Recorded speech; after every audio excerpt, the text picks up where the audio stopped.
Renderitzar. Què és aquesta paraula? En aquest tutorial més o menys intentaré explicar què és i fer un render. Què és renderitzar? Exactament. Renderitzar és passar el que hem creat aquí a vídeo directament, ja. El terme renderitzar és un terme que s'utilitza amb els vídeos i amb les imatges a l'hora de crear el producte final. Ara mateix us ensenyaré com renderitzar. Aquest projecte és el projecte que jo utilitzo per als títols de cada tutorial. Aquí ja tinc el d'aquest tutorial. L'animació que crearé ara serà la que heu vist a l'inici del tutorial. Doncs bueno, anem a procedir. Us explico, ¿vale? Aquí a baix tenim el tros que es renderitza. Aquesta és la línia de... Bueno, tal com explica aquí, fin del entorno de trabajo. És on hem treballat i d'on sortirà el producte final. Això ho podem allargar i faria tot això de vídeo, però aquí ja no se'n veu. Jo tinc exactament el tros que ha de durar l'animació.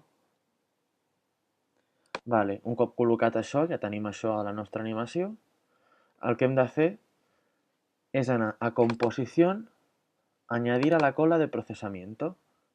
Aquí sota tenim configuració òptima. Doncs aquí tenim totes les configuracions. Et surt òptima és la màxima, la resolució ja estarà completa, la de la meitat, el terç. I canvia aquí.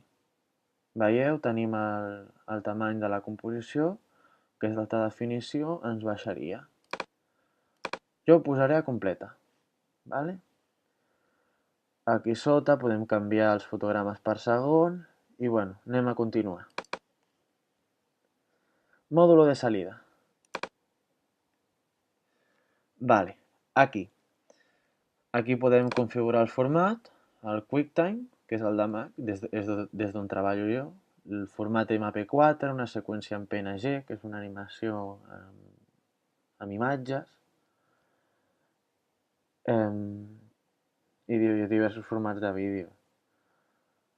Podem també passar al WAV, al so, si en tenim, si no se'ns escoltarà, no se'ns escoltarà res, i MP4, que més del mateix.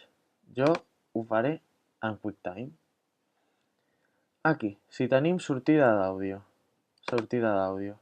Sortida d'àudio significa que si tenim àudio al vídeo, per renderitzar l'àudio que tenim amb el vídeo, perquè l'After Effects recordo que és un programa visual.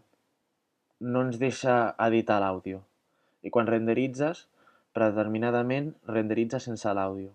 Per posar àudio hem d'anar aquí a mòdul de salida, li donem a l'ode sin pèrdida i a salida d'àudio.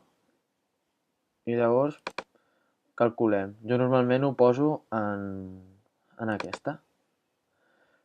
I després, molt important, hi ha els canals alfa. Els canals alfa són els canals de transparència, que és això d'aquí. Ara tinc la graella sense transparència, jo l'aplico, ¿vale? Normalment, quan jo faig això per l'animació,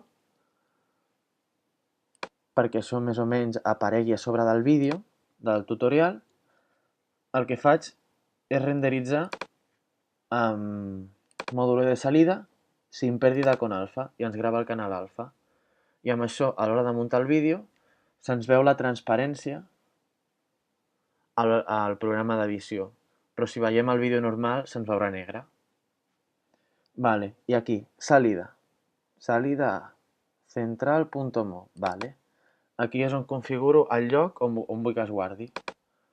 Tutorial 6. Li posem nosaltres el nom. Títol. Tutorial 6. Vale.